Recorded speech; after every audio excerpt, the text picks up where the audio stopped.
முதல்ல மனுஷன் பேசின மொழி என்ன மொழி, அவன் எங்கெல்லாம் இருந்தான், அவன் எப்படி கஷ்டப்பட்டான் அப்படிங்கிற நிறைய இன்ட்ரெஸ்டிங்கான விஷயங்களும் பார்க்கலாம். அதுக்கு நம்ம சேனலை சப்ஸ்கிரைப் பண்ணுங்கள். நீங்கள் சப்ஸ்கிரைப் பண்ணால் தான் இந்த மாதிரியான உலகத்தில் எங்கேயோ நடக்கிற ஒரு சில விஷயங்களை 10 நிமிஷம் உங்கள் கண் முன்னாடி கொண்டு வந்து சேர்க்க முடியும். Let's get start. நான் உங்கள் வெள்ளியம் பாலகிருஷ்ணன். பார்த்திங்கன்னா மனுஷன் வந்து முதல்ல பேசின மொழி என்ன மொழி அப்படிங்கிறது நமக்கு வந்து யாருக்கும் தெரியாது. ஏன்னா முதல்ல வாழ்ந்த மனுஷன் பார்த்திங்கன்னா வந்து அதாவது நியாண்டர்தால் அப்படிம்பாங்க. ஸோ நியாண்டர்தாலில் இருந்தால் வந்து நிறைய வந்து மனுஷங்களை உருவானாங்க. ஃபஸ்ட்டு குரங்குன்னு சொல்லுவாங்க, குரங்குலேருந்து மனுஷன் உருவானாங்கம்பாங்க. ஸோ அப்படி பார்க்கும்போது பார்த்திங்கன்னா வந்து ஆய்வாளர்கள் வந்து நிறைய இடத்துல வந்து இந்த ஆராய்ச்சி பண்ணியிருக்காங்க. ஏன்னா முதல்ல வந்து நம்ம வந்து மொழிகளை வந்து நம்ம வந்து எப்படி பேசணும்னா வந்து எழுத்தொடி மூலமாகவும் வந்து நம்ம வந்து நம்முடைய உணர்வுகளையும் நம்முடைய அமைச்சிருக்கிறோம். ஸோ வந்து அப்படி பார்க்கும்போது வந்து எழுத்து வடிவத்துக்கு உண்டான ஆதாரங்கள் நிறைய இருக்குது. அதாவது கல்வெட்டுகள் சொல்கிறாங்க, அதாவது சமவெளி நாகரிகம் சொல்கிறாங்க, அப்புறம் கரப்பா மொஹஞ்சதாரோ நாகரிகம் சொல்கிறாங்க. இந்த மாதிரி எக்கச்சக்கமான நாகரிகங்கள் சொல்கிறாங்க. அதில் பார்த்திங்கன்னா வந்து எல்லா இடத்துலையும் வந்து கல்வெட்டுகளில் வந்து அதாவது லாங்குவேஜ் வந்து பொறிக்கப்பட்டிருக்கு, எழுத்துக்கள் பொறிக்கப்பட்டிருக்கு. ஸோ எப்படின்னா எழுத்து வடிவத்தில் தான் வந்து ஒளி வந்து டிரான்ஸ்லேட் ஆகிருக்கு அப்படிங்கிற நமக்கு தெரியுது.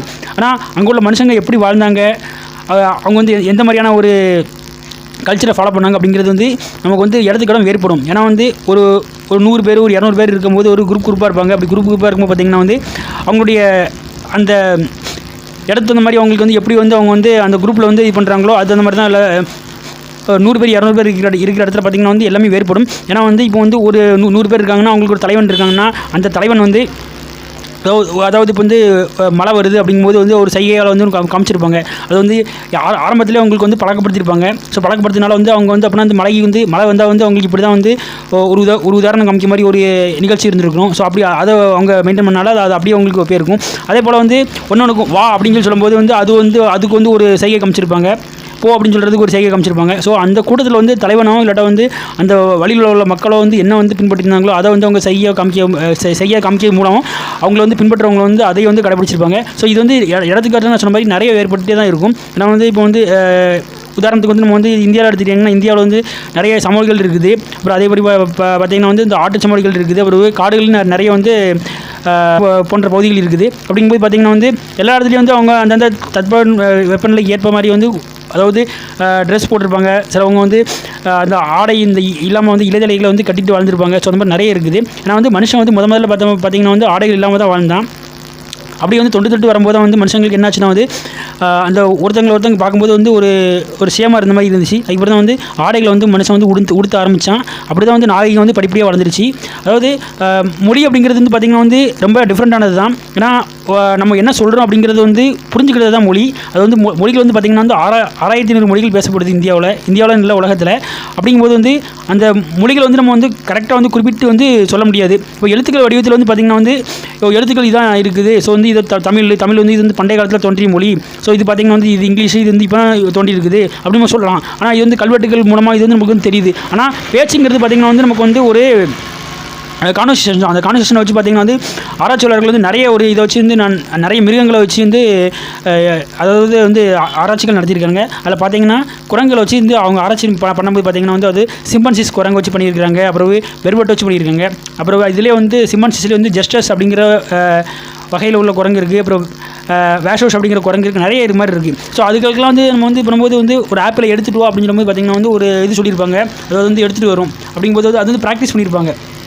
ஏன்னா அதுங்களுக்குள்ளேயே முதல்ல வந்து அந்த காலத்தில் வளரும்போது ஸோ அவங்களுக்குள்ளேயே வந்து ஒரு சின்ன கான்வர்சேஷன் நடந்திருக்கும். ஸோ வந்து இந்த மாதிரியாக வந்து இப்போ சாதாரணமாக வந்து சிம்பன்சிஸ் குரங்கு இல்லாட்டா வந்து வெறுவட்டு குரங்கு இருக்கும்போது என்னாச்சுன்னா வந்து சிம்பன்சிஸ் குரங்கு ஒரு சாப்பாடு சாப்பிட்றதுக்கு வந்து அதுங்கள் கூட்டத்தில் வந்து இப்படி தான் வந்து சில சைகைகள் வந்து உணர்த்தும். அப்படிங்கும்போது வந்து ஸோ இந்த மாதிரியாக சைக்கிள் உணர்த்துனா அதுக்கு வயிறு பசிக்குன்னு அர்த்தம். அப்படின்னா வந்து சப்போஸ் சாப்பாடு மேலே மரத்து மேலே வந்து ஏதாவது ஒரு கனி ஏதாவது பழம் இருக்குன்னா வந்து அது பறிக்கணும்னா ஸோ அது வந்து அதுக்கு வந்து இந்த மாதிரியான ஒரு உணர்ச்சிகள் வந்து வெளிப்படுத்தினா அதை பறிக்கணும் அர்த்தம். அந்த மாதிரியாக நிறைய வந்து அவங்களுக்குள்ள ஒரு டிரான்சாக்ஷன் இல்லாட்டா வந்து ஒரு கான்வர்சேஷன் இருந்திருக்கும். அதே போல் பார்த்திங்கன்னா வந்து வெல்வெட்ஸ் அப்படிங்கிற ஒரு குரங்கு வகை பார்த்திங்கன்னா வந்து அது எப்படின்னா மரத்தில் இருக்கக்கூடியது. சப்போஸ் வந்து இப்போ மரத்தில் வந்து மேலே இருந்துகிட்டு இருக்குங்க குரங்குங்க. சப்போஸ் கழுவு கூட்டங்கள் வந்து அந்த குரங்கு வந்து அதாவது ஜெஸ்டர் பண்ணுற மாதிரி அதாவது தொல்லை பண்ணுற மாதிரி ஏதாவது வந்துச்சுன்னா அதுக்கு வந்து கழுவு வருது அப்படிங்கிறதுக்கு வண்டி வந்து அவங்க வந்து என்ன பண்ணுவாங்கன்னா ஒரு வகையான ஒரு உணர்ச்சியை வந்து இல்லாட்டா வந்து ஒரு ஒளியை வந்து எழுப்பும். ஸோ ஒளி எழுப்பும் போது அப்புறம் அந்த இடத்துல மேலே ஆபத்து இருக்குது அப்படின்னு சொல்லிட்டு அது மேலே உள்ள மரத்தில் உள்ள குரங்கு கீழே இருக்கும். இப்போ கீழே இருக்கும்போது பார்த்திங்கன்னா வந்து ஏதாவது பாம்பு ஏதாவது வருதுன்னா மேலே போகணும் அப்படின்னா அதுக்கு ஒரு ஒளி எழுப்பும். இந்த மாதிரி ஒளிகள் மூலமாகவும் வந்து என்னாச்சுன்னா வந்து குரங்குகள் வந்து தன்னுடைய அந்த உணர்ச்சிக்கு வந்து வெளிப்படுத்துச்சு. ஸோ இந்த மாதிரி தான் வந்து நம்ம வந்து குரங்குகளும் கிடையாது, ஸோ மனுஷங்களும் இப்படி இந்த மாதிரி தான். ஸோ இந்த குரங்குகளை வந்து என்ன பண்ணாங்கன்னா வந்து நிறைய ஆராய்ச்சியாளர்கள் வந்து ஆய்வுபடுத்தினாங்க. ஆய்வுபடுத்தும் போது அதுக்கு வந்து லாங்குவேஜ் சொல்லிக் கொடுத்தாங்க. ஸோ வந்து இப்போ வந்து உதாரணத்துக்கு வந்து ஒரு அன்னப்பறவை இருக்குது, ஏதாவது ஒரு பறவை இனங்கள் இருக்குன்னா அந்த பறவை இனங்கள் பேர், அது எங்கே வாழ்ந்துச்சு அப்படிங்கிற மாதிரி சொல்லிக் கொடுப்பாங்க. சொல்லிக் கொடுக்கும்போது அது வந்து ட்ரெயின் அப் ஆகி பேசும்போது அதுவே அடிஷ்னலாக வந்து ஒரு சில வார்த்தைகளும் பேச ஆரம்பிச்சிச்சு. ஸோ இதெல்லாம் வச்சு பார்க்கும்போது என்ன ஆச்சுன்னா வந்து அவங்க நிறைய குறிப்புகள் எழுதியிருக்காங்க. குறிப்புகள் எழுதும்போது அதாவது மொழிகள் வந்து எந்த இடத்துலேருந்து முதல்ல வந்து உருவானது, எந்த மொழி வந்து ஃபஸ்ட்டு பேசப்பட்டது அப்படிங்கிறது வந்து யாருக்கும் தெரியல. ஏன்னா வந்து எழுத்துக்களை வச்சு பார்த்திங்கன்னா வந்து தமிழ் வந்து முதல் அளவில் வந்து தோன்றிருக்கு, உலகத்தில் வந்து பல மில்லியன் நூற்றாண்டுக்கு முன்னால் தோன்றிருக்கு அப்படிங்கிறது சொல்கிறதுக்கு ஒரு ஆதாரங்கள் இருக்குது. ஆனால் வந்து எந்த மொழி முதல்ல பேசப்பட்டுங்கிறது ஆதாரங்கள் எதுவும் இல்லை. ஏன்னா பார்த்திங்கன்னா வச்சுங்களேன், அது வந்து ஹயாய்டு அப்படிம்பாங்க. ஹயாய்டை வந்து அதை வந்து இப்போ இது பண்ணும்போது பார்த்திங்கன்னா வந்து அது வந்து ஒரு ஒளி வகையை வந்து குறிக்குது. ஸோ அந்த ஒளி வகை குறிக்கும்போது பார்த்திங்கன்னா வந்து அது வந்து மனுஷன் வந்து இப்போ இல்லை, ஒரு 50,000 வருஷத்துக்கு முன்னாலேயோ வந்து இல்லை 1 லட்சம் வருஷத்துக்கு முன்னாலேயோ வந்து பேசினதை வந்து அந்த உரையாடலை வெளிப்படுத்த தான் வந்து அந்த ஹையார்டை பயன்படுத்துது. இது வந்து வருஷத்துக்கு வருஷம் அதெல்லாம் பார்த்திங்கன்னா வந்து இடத்துக்கடை வந்து மாறுபடும். பார்த்திங்கன்னா neurology, genetics, archaeology, anthropology, sociology, அப்புறம் லிங்குஸ்டிக்ஸ் இந்த மாதிரியே சொல்லிகிட்டே போகலாம். இது வந்து இதை நம்ம வந்து வகைப்படுத்தினா கூட நமக்கு பார்த்திங்கன்னா வந்து மொழிகள்லாம் நமக்கு வந்து எங்கேருந்து வந்துன்னு சொல்ல முடியாது. ஏன்னா வந்து மொழிகள் வந்ததுக்கான ஒரு ஆதாரங்கள் கிடையாது. ஆனால் வந்து எந்த மொழிகள் எங்கே பேசப்பட்டதுக்கான உண்டான ஒரு ஆதாரங்கள் கிடையாது. ஆனால் மொழிகள் வந்து எந்த மொழிகள் முதல்ல உருவாயிருக்கு உண்டான ஆதாரங்கள்லாம் இருக்குது. ஏன்னா கல்வெட்டுகள் வந்து எழுத்துக்கள் பூர்வமாக வந்து நம்ம வந்து அதை வந்து செதுக்கி வச்சுருக்கிறோம். ஸோ இந்த மாதிரியாக இருக்குது. ஸோ இந்த மாதிரியாக வந்து மொழிகள் வந்து எந்த மொழி வந்து எந்த இடத்துல முதல்ல பேசப்பட்டது அப்படிங்கிற நீங்கள் நினச்சிங்கன்னா இந்த வீடியோவில் வந்து கமெண்ட் செக்ஷனில் போய் கமெண்ட் பண்ணுங்கள். அனைமா நான் சொல்கிறது புரிஞ்சுக்கணும்னு நினைக்கிறேன். மொழிங்கிறது வந்து எந்த வடிவத்தில் எங்கேருந்து பேசப்பட்டது உங்களுக்கும் விளங்கியிருக்கும்னு நினைக்கிறேன். ஸோ இதே போல் மற்றொரு வீடியோவில் வந்து உங்களை சந்திக்கும் மாதிரி உங்களுக்கு விடைபெறுது உங்கள் நண்பர் இளைஞர் பாலசன். தேங்க்யூ. Hats off.